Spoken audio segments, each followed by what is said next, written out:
आपके चैनल पे कुछ दिनों के पश्चात उपस्थित हुआ हूँ। थोड़ी असुविधाएं रही और जैसा कि आप जानते हैं बोर्ड के एग्ज़ामिनेशन की डेट डिक्लेयर हो चुकी है और बोर्ड में कैसे हम मैक्सिमम मार्क्स को गेन करें इसको आज हम सीखेंगे।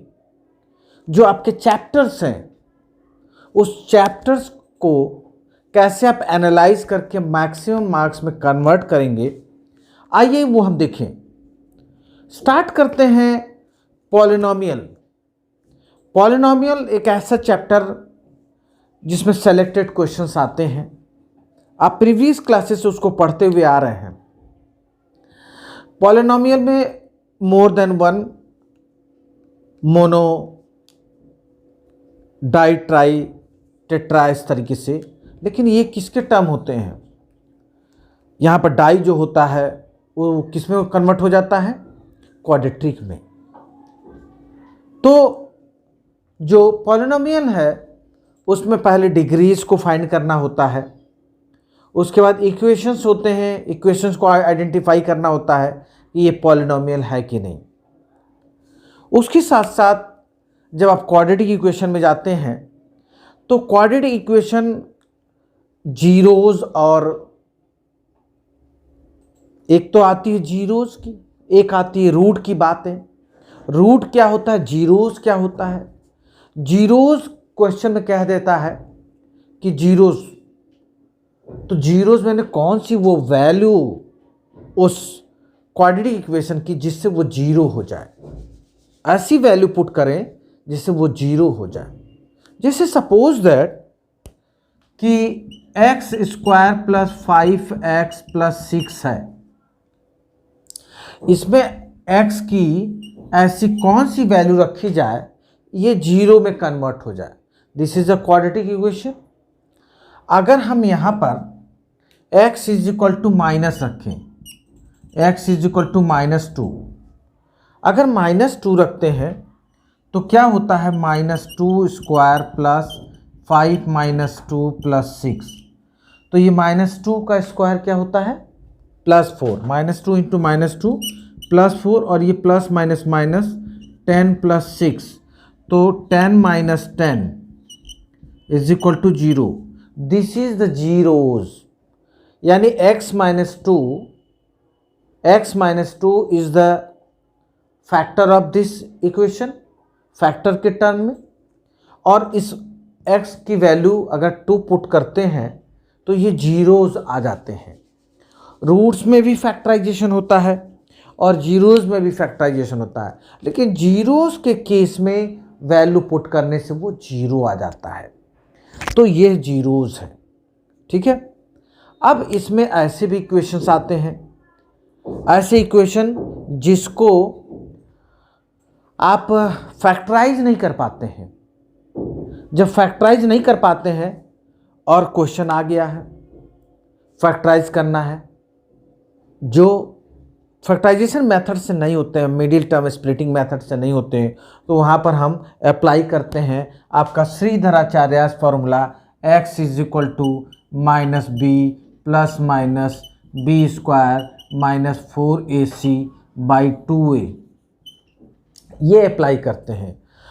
ये d, ये this is the value of discriminant, B square -4ac, ये डिस्क्रिमिनेंट होता है। डिस्क्रिमिनेंट को फाइंड आउट करते हैं। अगर डिस्क्रिमिनेंट क्या होता है? जीरो हो जाता है, तो रूट्स को हम फाइंड कर लेते हैं क्या आएगा। अगर डिस्क्रिमिनेंट जीरो है तो रूट्स की कंडीशन आपको पता है कैसे करते हैं। तो ये रही डिस्क्रिमिनेंट की बातें। तो इस मेथड से हम क्या सीख पाते हैं? इससे हम सीखते हैं वो इक्वेशन को के रूट्स को फाइंड आउट करना जिसके स्प्लिटिंग में, मिडिल टर्म स्प्लिटिंग नहीं हो पाते। तो ये क्वाड्रेटिक में होते हैं। अभी क्वाड्रेटिक में आप और भी चीज़ें पढ़ेंगे। वो होता है कि जैसे कोई फ्रैक्शन है, फ्रैक्शन को फ्रेम करना है क्वाड्रेटिक इक्वेशन में। भाई कोई एक फ्रैक्शन है जिसका न्यूमरेटर और डिनोमिनेटर में कोई ना कोई रिलेशन होता है कि numerator is more than denominator by 4, हैं, और फिर एक्सीड करें, डिक्रीज़ करें, तो इस तरीके की चीज़ें से वहाँ भी क्वाड्रेटिक इक्वेशन बनता है। दूसरी चीज़ें होती है, एक कार मूव कर रही है, वो इतने टाइम में इस पॉइंट पे पहुँचती है, हैं, या फिर दो पॉइंट हैं, उस दो पॉइंट के बीच में जो है इतनी डिस्टेंस है, और जो है एक की स्पीड ये है और एक की स्पीड दूसरी, यानी एक की स्पीड x हो गई, दूसरी की y हो गई। तो इस तरह के क्वेश्चंस आते हैं। अब क्वेश्चन आ जाता है कि ये जो कार अगर सेम डायरेक्शन में जाती है तो क्या होता है, अपोजिट डायरेक्शन में होती है तो क्या होता है। तो इन दोनों केस में हम रिलेटिव वेलोसिटी फाइंड करते हैं। तो ये तो कार से रिलेटेड। अब ट्रेन से रिलेटेड, भाई स्टेशन है, स्टेशन पे एक पोल है, ट्रेन की स्पीड है और पूछता है कि भाई कितने टाइम में उस पोल को पार कर जाएगी। ये तो क्वेश्चन हुआ। तो इस केस में जो ट्रेन की लेंथ होती है उसी को एज अ डिस्टेंस कंसीडर करते हैं। ठीक है। फिर क्वेश्चंस आते हैं, किस तरह के क्वेश्चंस आते हैं। क्वेश्चन आते हैं कि एक ट्रेन है और एक ब्रिज है, उस ब्रिज को क्रॉस करना है and the length of bridge is given and you know that length of train is also given. तो length of train and length of bridge, if you combine both the length of train and length of bridge, तो यहाँ ये total distance हो जाएगा। Total distance को find करके फिर हम फाइंड कर लेते हैं कि उस ब्रिज को क्रॉस करने में ट्रेन को कितना टाइम लगेगा। ठीक है। इसी के कंपैरिजन में हम फाइंड कर लेते हैं कि अगर उसकी स्पीड नहीं दी है तो स्पीड भी फाइंड कर लेते हैं। कुछ एक क्वेश्चंस आते हैं, क्योंकि अब भाई देखिए हम आपको समराइज़ करा रहे हैं और आपको अभी सिखाएंगे कैसे आप अपने बोर्ड के एग्जामिनेशन में मैक्सिमम मार्क्स कैसे आप गेन करेंगे। तो इस तरह के क्वेश्चन हम सभी के टूल्स आपको बताएंगे। थोड़ा introduction, that is called the intro.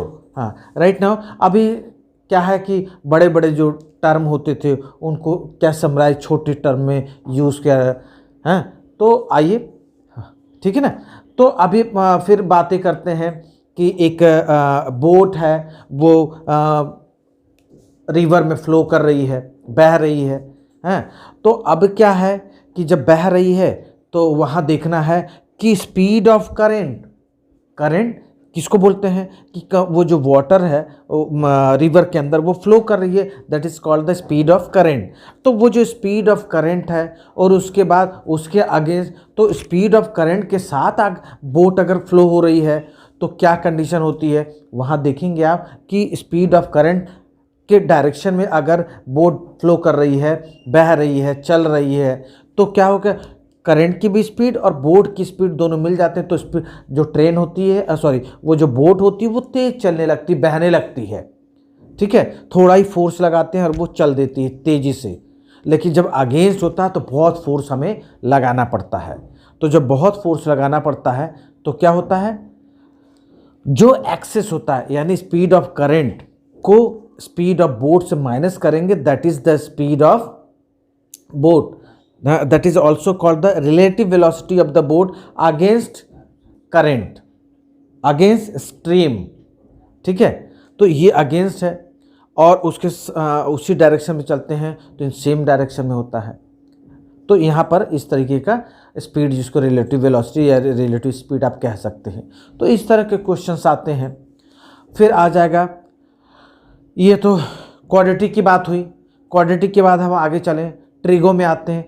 Trigo में आपको बहुत ज़्यादा कुछ नहीं पढ़ना है, ट्रिगो में बहुत लिमिटेड पढ़ने हैं। ट्रिगो में हमको जो पहली चीज़ जो पढ़नी होती है वो स्टार्ट करते हैं हम इसमें ट्रायंगल से हम स्टार्ट करते हैं। और ट्रिगो यानी ट्रिगोनोमेट्री, हमने ट्रिगोनोमेट्री को बहुत अच्छे से डिफाइन करके इसको 3 पार्ट्स में हमने बताया है, ट्राइगोन और मेट्रॉन। तो इसमें राइट एंगल होता है, इसमें ये होता है बेस होता है, ये परपेंडिकुलर होता है, ये हाइपोटेनस होता है। इसी के अकॉर्डिंग आपके क्वेश्चंस आते हैं। और यही जब आप हाइट एंड डिस्टेंस में चले जाएंगे तो वहाँ पर भी इसी से रिलेटेड आती है चीज़ें। तो ट्रिगोनोमेट्री में क्या है, पहला ही चैप्टर आप देखेंगे इंट्रोडक्शन जहाँ पे है, तो वहाँ पर आपको आ जाएगा, इसी से रिलेटेड क्वेश्चन है कि भाई sine theta is equal to 5/13 है, तो आपको cos, tan, cot, sec, cosec ये सब फाइंड करना होता है। ठीक है, अब जब यहाँ से ये फाइंड कर लेते हैं, उसके बाद थोड़ा सा आगे बढ़ते हैं तो आ जाता है कि भाई इसमें थोड़ा सा sine square theta minus cos square theta is equal to what. हाँ, ये भी इसी बेस पे आएगा। तो पहले क्या आप साइन को फाइंड कर लेंगे, फिर आप कॉस को फाइंड कर लेंगे, फिर उनका स्क्वायर करके सब्ट्रैक्शन करके इस तरह के क्वेश्चन होते हैं। ये 1 मार्क्स 2 मार्क्स तक ये आते हैं क्वेश्चन। उसके बाद 4 मार्क्स के जो क्वेश्चंस आते हैं, इस बार पैटर्न बदल गया है, उस पैटर्न के बेस पर भी मैं आपको क्वेश्चन बताऊंगा। अभी इंट्रो चल रहा है तो ये हो गया। इसके बाद आपका आ जाता है स्पेसिफिक वैल्यूज़। स्पेसिफिक वैल्यूज़ में आप क्या आ जाते हैं, थीटा की स्पेसिफिक वैल्यू होती है 0, 30, 45, 90, 60 और 90। ये स्पेसिफिक वैल्यूज़ है जिसका चार्ट हमने आपको बताया है प्रीवियस क्लासेस में। तो ये स्पेसिफिक वैल्यूज़ के अकॉर्डिंगली हमको वैल्यू पुट करना होता है और वहाँ हम फाइंड कर लेते हैं। उसके साथ साथ आ जाता है जो हमारे क्वाड्रेंट हैं, ये हमारा quadrant A S T C first second third fourth इस तरीके से। इसमें जो है साइन की वैल्यू क्या होनी चाहिए, 90 माइनस थीटा। तो 90 माइनस थीटा का केस आपके पास आता है, केवल सिंगल है। तो अभी जो आपके स्टैंडर्ड में है वैसे तो पूरा ही बताया है, लेकिन जो साइन 90 माइनस थीटा है, कॉस 90 माइनस थीटा है, टेन 90 माइनस थीटा है, cot 90 minus theta, sec 90 minus theta, cosec 90 minus theta, इससे रिलेटेड आपके क्वेश्चंस आते हैं। अब जैसे आ जाएगा क्वेश्चन कि sine 15 degree, sine 25 degree, sine 45 degree, उसके बाद आ जाएगा कोसेक 75 डिग्री और कोसेक 65 डिग्री। ये क्वेश्चंस आ जाएगा।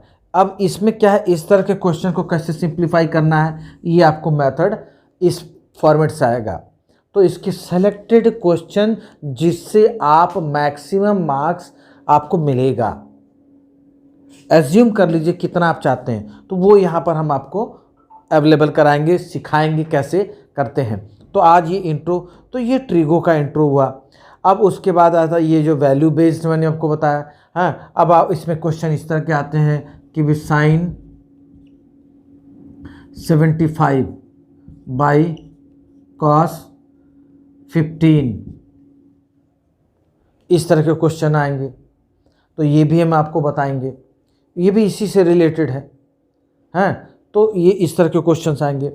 उसके बाद ट्रिगो के बाद कुछ इसके आइडेंटिटी बेस होंगे। Sine square theta plus cos square theta is equal to 1। तो sine square theta plus cos square theta is equal to 1। इसी को लेकर के हम बार बार जब हम रिप्लेसमेंट करते हैं, ट्रांसपोज करते हैं, तो वैल्यू बदलती रहती है और उसको पुट करके हम वो आपको बताएंगे। ठीक है, तो एक एक टॉपिक, एक एक चैप्टर के इम्पॉर्टेंट क्वेश्चंस हम आपको डिस्कस कराएंगे। उसके बाद हम आते हैं कहाँ, हाइट एंड डिस्टेंस। अब हाइट एंड डिस्टेंस मैंने आपको पहले ही बताया कि ये ट्रिगो बेस्ड क्वेश्चंस होते हैं। तो ट्रिगो बेस्ड क्वेश्चन में क्या होता है कि भाई एक पेड़ है और आंधी आई, स्टॉर्म आया, वो टूट गया, टूट के दीवार वो फ्लोर से लग गया और उसने कोई एंगल बना दिया। तो वो फाइंड करनी है कि भाई टोटल उसकी हाइट कितनी होगी। ठीक है, तो इस तरह के क्वेश्चंस आपको मिलेंगे करने को, वो मैं आपको बताऊंगा। अब आप क्या है कि सन है, सन किसी पॉइंट पर जो है कोई एंगल ड्रॉ कर रहा है, सपोज कर लीजिए कि 30 डिग्री ड्रॉ कर रहा है। अब क्या है कि वो उस पॉइंट से सन की तरफ और थोड़ा आप आ गए 100 मीटर, 100 मीटर आप आ गए, फिर एक दूसरा पॉइंट है, वहाँ से जो है वहाँ पे वो 60 डिग्री ड्रॉ कर, अभी 30 डिग्री कर रहा था, वहाँ 60 डिग्री कर रहा है। तो पूछता है कि भाई सन कितनी ऊंचाई पे है, सन कितनी ऊंचाई पे है। इस तरह के क्वेश्चंस होते हैं। या तो कोई पोल है, हाँ, लैंप पोस्ट भी जिसको बोलते हैं, लैंप पोस्ट जो है कितना, लैंप पोस्ट की हाइट कितनी है, वो कितना एंगल बनाता है, इस तरह के क्वेश्चन आएंगे। या फिर हम एक बिल्डिंग में हैं, उसके विंडो से हम नीचे की तरफ एक सामने की तरफ, सामने वाले रोड पर देखते हैं कि एक पोल है, उस पोल के टॉप को देखते हैं तो एंगल ऑफ एलिवेशन बनाता है, और जब उसके बॉटम में देखते हैं तो एंगल ऑफ क्या बनाता है, डिप्रेशन। तो इस तरीके से हम उस पोल का हाइट फाइंड करते हैं। इस तरह के क्वेश्चंस आपको यहाँ मिलेंगे हाइट एंड डिस्टेंस में। अब हम बात करते हैं थोड़ी सी हम प्रोबेबिलिटी की, उसके बाद स्टैटिक्स है। अब स्टैटिक्स, हाँ भाई स्टैटिक्स है, उसके बाद प्रोबेबिलिटी। प्रोबेबिलिटी में देखिए कुछ स्पेसिफिक क्वेश्चंस आते हैं, जैसे प्लेइंग कार्ड से रिलेटेड क्वेश्चंस आते हैं, आपके डाई से रिलेटेड क्वेश्चंस आते हैं, आपके कॉइन से रिलेटेड क्वेश्चंस आते हैं, आपको कुछ कलरफुल बॉल्स होते हैं उससे रिलेटेड क्वेश्चन आते हैं। ये इतने टाइप के ये जो स्पेसिफिक क्वेश्चंस हैं वो आते हैं। आपको पता है कि जो प्लेइंग कार्ड्स होते हैं उसमें कितने नंबर ऑफ टोटल कार्ड्स होते हैं, उसमें 4 टाइप के कार्ड्स होते हैं। कितने टाइप के, 4 टाइप के कार्ड्स होते हैं। पहला अगर रेड हार्ट है तो दूसरा ब्लैक होता है, वो हार्ट जैसा होता है लेकिन उसको स्पेड बोलते हैं, और जो थर्ड होता है वो क्लब होता है, क्लब वो भी ब्लैक कलर में होता है, और लास्ट होता है फोर्थ जो होता है वो डायमंड होता है जो रेड कलर में होता है। तो ये 4 टाइप के कार्ड होते हैं, और इन जो कार्ड की जो वैरायटी होती है, वैरायटी मैंने काउंटिंग, तो अगर आप हार्ट को लेते हैं तो हार्ट जो पहला नंबर कार्ड होता है उसको एस बोलते हैं, कैपिटल ए लिखा रहता है। आफ्टर दैट 2 3 4 5 6 7 8 9 10, और 10 के बाद नेक्स्ट जो कार्ड होता है उसको हम बोलते हैं, क्या बोलते हैं, जैक। वहाँ पर जे लिखा होता है, ये कार्ड है, ये कार्ड है, और यहाँ पर ऐसा जे लिखा रहता है, और यहाँ पर फेस बना होता है। उसके बाद 11th कार्ड है ये। 12th कार्ड को हम बोलते हैं क्वीन, क्यू बना होता है। और उसके बाद तीसरा जो 13th जो कार्ड है, फेस कार्ड इसको बोलते हैं, वहाँ पर के लिखा होता है यानी किंग होता है। यानी ये there are 3 type of face card, jack, queen and king. ठीक है, तो ये आपके कार्ड्स होते हैं। तो ये सब में होते हैं, ये स्पेड में भी होता है, ये आपका हार्ट में भी होता है, ये क्लब में भी होता है, और लास्ट डायमंड में होता है। ठीक है, तो ये तो आपके हो गए कार्ड में। अब इसमें रेड किंग निकाल लिया, रेड जैक निकाल लिया, रेड 10 निकाल लिया, एस निकाल लिया, तो क्या प्रोबेबिलिटी होगी, उस तरह के क्वेश्चंस आते हैं। उसके बाद एक बैग ले लिया, उस बैग में रेड बॉल डाल दिया, उसमें हमने येलो बॉल डाल दिया, उसमें हमने ग्रीन बॉल डाल दिया, हाँ, और सबका जो नंबर्स है वो अलग अलग है। अब उसमें से हम रेड और ग्रीन की प्रोबेबिलिटी, हाँ, रेड और येलो की प्रोबेबिलिटी, या येलो की प्रोबेबिलिटी, रेड की प्रोबेबिलिटी, या फिर ग्रीन की प्रोबेबिलिटी, सबकी सेपरेट सेपरेट फाइंड करते हैं।